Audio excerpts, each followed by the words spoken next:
तो दोस्तों आपका फर्स्ट क्वेश्चन आया था, which one of the following statements is correct with respect to the development of children. बच्चों के विकास के संबंध में निम्नलिखित में से कौन सा कथन सही है।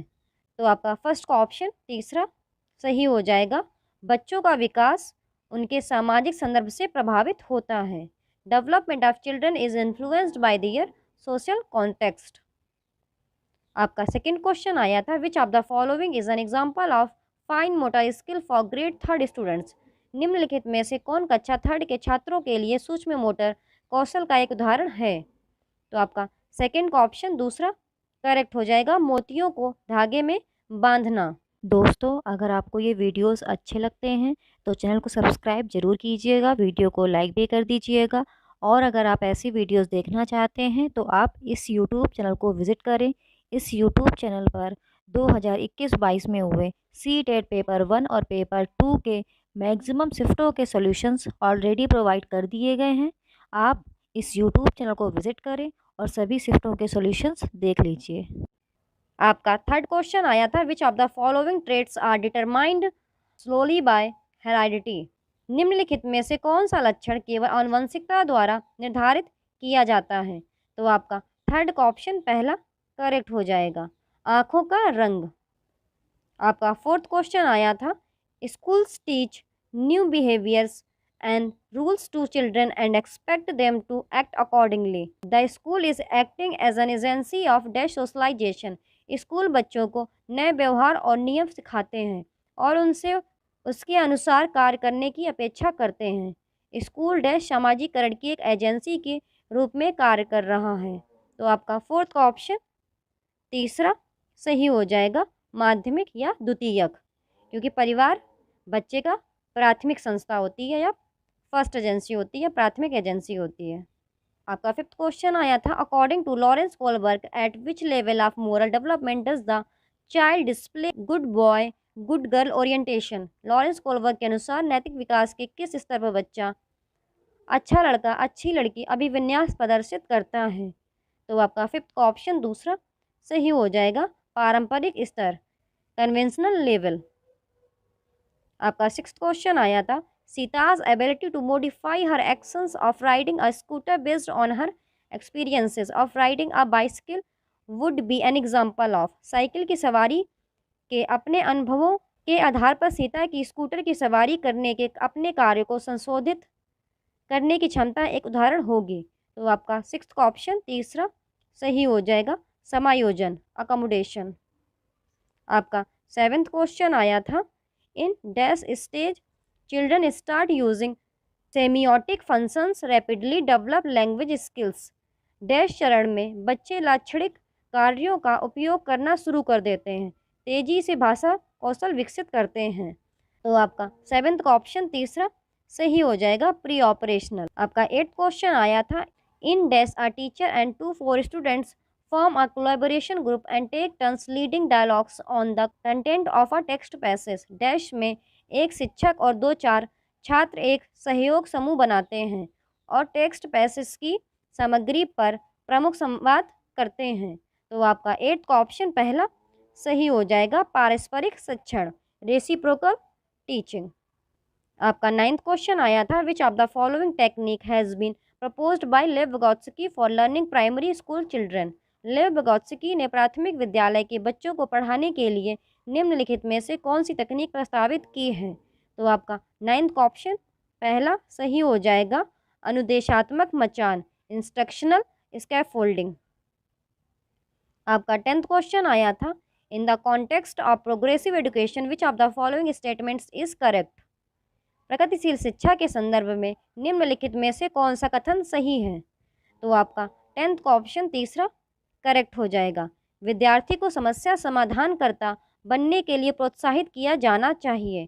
Students should be encouraged to become a problem solvers. दोस्तों अगर आपको ये वीडियोस अच्छे लगते हैं तो चैनल को सब्सक्राइब जरूर कीजिएगा। आपका 11th क्वेश्चन आया था, according to Harvard Gardner the ability to detect and respond appropriately to the moods, temperaments and intentions of others is known as। Harvard Gardner के अनुसार दूसरों के मूड, स्वभाव और इरादों का उचित रूप से पता लगाने और प्रतिक्रिया करने की क्षमता को कहा जाता है? तो आपका 11th का ऑप्शन तीसरा करेक्ट हो जाएगा, इंटरपर्सनल इंटेलिजेंस।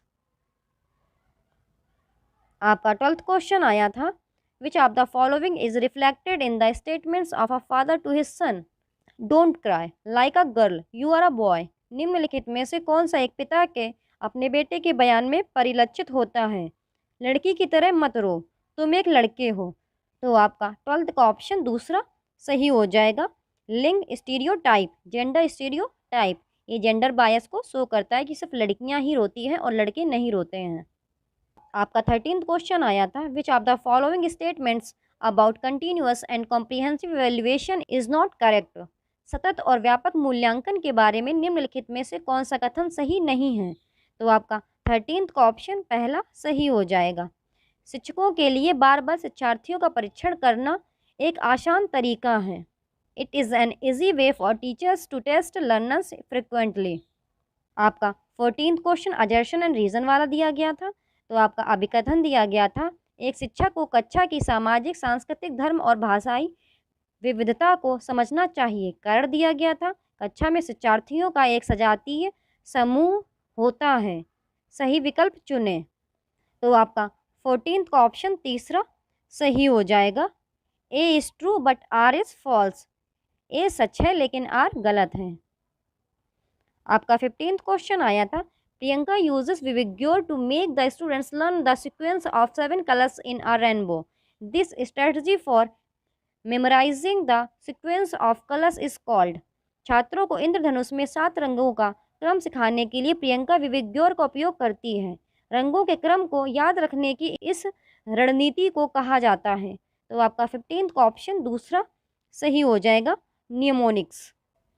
आपका 16th क्वेश्चन आया था, which of the following is a correctly matched pair? निम्नलिखित में से कौन सा सही सुमेलित युग्म है? तो आपका 16th का ऑप्शन दूसरा करेक्ट हो जाएगा, डिसलेक्सिया, पाठ पढ़ने में कठिनाई। Dyslexia, difficulty in reading text. आपका 17th क्वेश्चन आया था, सीखने की अक्षमता वाले छात्रों को शामिल करने के सफल कार्यान्वयन के लिए निम्नलिखित में से कौन सी रणनीति प्रभावी है? तो आपका 17th का ऑप्शन तीसरा करेक्ट हो जाएगा, फर्स्ट एंड सेकंड। सामग्री के प्रतिनिधित्व के कई साधनों का उपयोग, छात्रों की ज़रूरतों के अनुसार व्यक्तिगत शैक्षिक योजना को बढ़ावा देना। आपका 18th क्वेश्चन आया था, आपकी कक्षा के एक छात्र को विचार व्यक्त करने में समस्याओं का सामना करना पड़ता है और अक्सर स्कूल की मुख्य धारा की भाषा और अपने गृह नगर में बोली जाने वाली बोली के बीच स्विच करता है। एक शिक्षक के रूप में आपको चाहिए। तो आपका 18th का ऑप्शन तीसरा सही हो जाएगा, समान शब्द अर्थ को लक्ष्य भाषा में धीरे धीरे पेश करें। Introduce similar words meanings in the target language gradually. आपका 19th क्वेश्चन आया था, इन एन इंक्लूसिव क्लासरूम, एक समावेशी कक्षा में। तो आपका 19th का ऑप्शन फोर्थ करेक्ट हो जाएगा, विशेष आवश्यकता वाले छात्र मुख्य धारा की शिक्षा प्रणाली के भीतर सीखते हैं और सभी की पूर्ण भागीदारी के लिए सभी बाधाओं को दूर करने की प्रतिबद्धता है। आपका 20th क्वेश्चन आया था, Saurabh shows the following characteristics in the inclusive classroom, these are an indications of. Saurabh समावेशी कक्षा में निम्नलिखित विशेषताओं को दर्शाता है।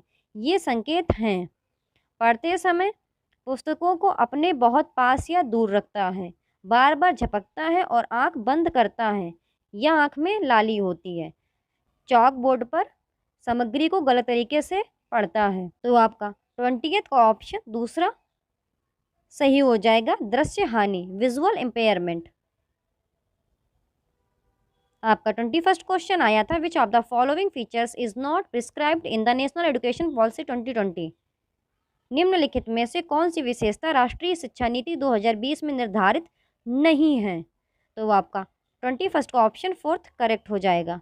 शिक्षकों को बच्चों में अनुपालन को बढ़ावा देने के लिए पुरस्कार और दंड के उपयोग पर ध्यान देना चाहिए। दोस्तों, अगर आपको ये वीडियोस अच्छे लगते हैं तो चैनल को सब्सक्राइब जरूर कीजिएगा। आपका 22nd क्वेश्चन आया था, the curriculum in school should follow the curriculum principle of moving from dash to dash and from to dash dash. स्कूलों में पाठ्यक्रम को डैश से डैश और डैश से डैश तक जाने के लिए पाठ्यक्रम सिद्धांत का पालन करना चाहिए। तो आपका 22 का ऑप्शन तीसरा सही हो जाएगा, मूर्त अमूर्त स्थानीय वैश्विक। आपका 23 क्वेश्चन आया था, एक शिक्षिका अपने विद्यार्थियों को पढ़ने की पहल के लिए कलम, बाग, पानी जैसे अर्थपूर्ण शब्दों को पहचानने के लिए प्रोत्साहित करती है। यह शिक्षा शास्त्र सीखने के किस सिद्धांत में स्थित है? तो आपका 23 का ऑप्शन फोर्थ करेक्ट हो जाएगा, रचनावाद। आपका 24 क्वेश्चन आया था, conceptual changes in children's thinking should be encouraged by. बच्चों की सोच में वैचारिक परिवर्तन को प्रोत्साहित किया जाना चाहिए। तो आपका 24 का ऑप्शन दूसरा सही हो जाएगा, कई उदाहरण देना और बच्चों को तर्क करने के लिए प्रोत्साहित करना। आपका 25 क्वेश्चन आया था, आपकी कक्षा का एक विद्यार्थी प्रतिस्पर्धा माहौल को लेकर चिंतित महसूस करता है, एक शिक्षक के रूप में आप महसूस करते हैं। तो आपका 25 का ऑप्शन पहला सही हो जाएगा, ए गलत है लेकिन बी सही है। छात्रों की बढ़ी हुई आशंका और बेचैनी के साथ भावनात्मक भय भी हो सकता है, जो छात्रों की एकाग्रता, शक्ति और स्मृति में हस्तक्षेप कर सकता है। आपका 26 क्वेश्चन आया था, अनुसूचित जाति और अनुसूचित जनजाति के बच्चे, पहली पीढ़ी के स्कूल जाने वाले लड़कियां और विकलांग बच्चे शिक्षा तक पहुंचने के मामले में डैश पर हैं। तो आपका 26 का ऑप्शन पहला सही हो जाएगा, वंचित स्थिति, डिसएडवांटेज पोजीशन। आपका 27 क्वेश्चन अजर्शन एंड रीजन वाला आया था। आपका अभिकथन दिया गया था, स्कूलों में सीखना बच्चों के सामाजिक संदर्भ से अलग होना चाहिए। कारण दिया गया था, बच्चों के स्कूल में प्रवेश करने से पहले उनके पास पहले से ही एक अच्छी तरह से परिभाषित शब्दावली और अवधारणा की समझ होती है। तो आपका 27 का ऑप्शन तीसरा सही हो जाएगा, ए सच है लेकिन आर गलत है।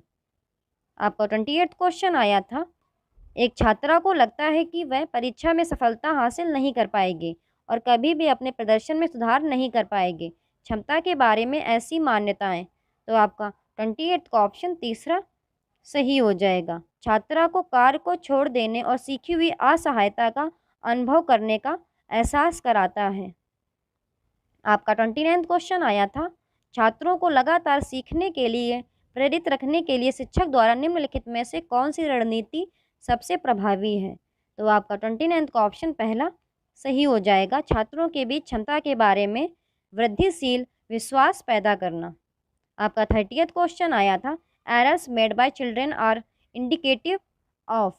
बच्चों द्वारा की गई त्रुटियां इस बात का सूचक हैं। तो आपका 30th का ऑप्शन फोर्थ करेक्ट हो जाएगा, बच्चों की सोचने की प्रक्रिया वयस्कों से गुणात्मक रूप से भिन्न होती है। Children's thinking process which is qualitatively different from that of adults.